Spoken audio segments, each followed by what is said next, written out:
Hello, my name is Troy Parker, President of Innovative Labor and Cleaning.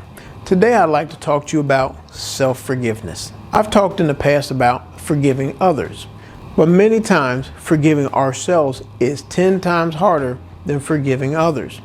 I know I experienced this. After, being convicted of my crime, I had a lot of negative feelings about myself. But first I found to truly forgive myself, I had to take a few steps.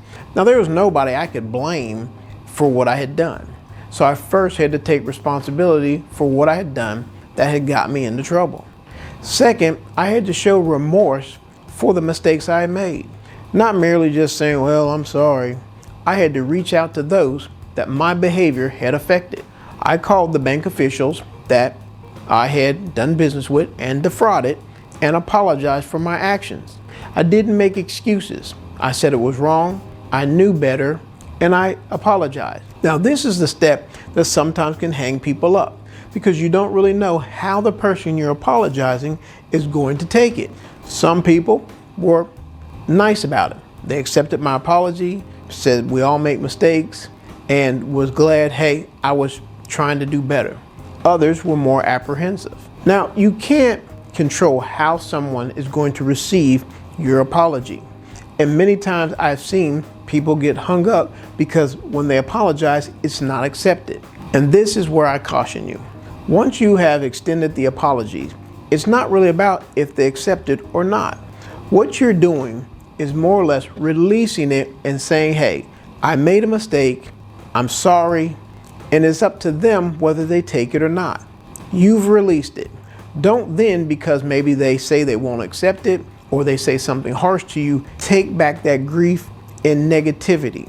Leave it out there because you've released it. But there is a next step.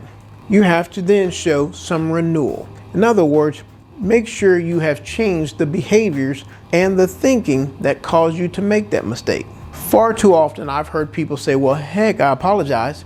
And then they'll tell you the story and you find out that they've apologized many times before only to come back and do the exact same thing they apologized for. That's why the renewing part is so important. Many times you will see people apologize or hear someone apologizing. But then the person who is getting the apology will more or less have a look like, has this person really changed? This is when the renewing part comes in.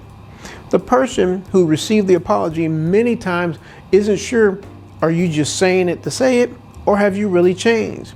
That's why your actions are so important.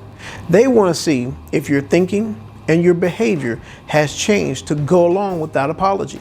Once you put these together, the taking responsibility, showing remorse and asking for forgiveness, and renewing, changing your thinking and your behaviors, you're on your way. Don't get tied up in worrying about if the person accepted your apology or not. Just make sure you live up to your pledge of being sorry and not create the same mistake again. You can also use affirmations to help free your own mind, because many times people will go through these steps and the person will accept their apology, but for some reason they just can't let go. And the key to this is learn from the experience. But you don't have to keep punishing yourself over and over again for the mistake you've made. One affirmation that I'd like to share with you is this: I release the past so I can step into the future with pure intention. Or you could say, I'm so happy and grateful. Now I walk out of my past into my bright and glorious future.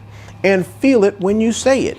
I use a lot of visualizations, and I always visualize the end that I want to see. If you want to see yourself feeling released from your past mistakes, after you've apologized and the person accept the apology, then write out a short script of what that would look like. You might see the person that you apologize to hugging you, saying, hey, we all make mistakes. Don't worry about it. I'm just glad to see you're doing better. And feel that feeling that you would feel if that person was now embracing you and accepting your apology. These things can help free your mind, which will then help all areas of your life, because many times holding these resentments against ourselves affect us mentally and then it affects our relationships, our health, our career, in all areas of our life.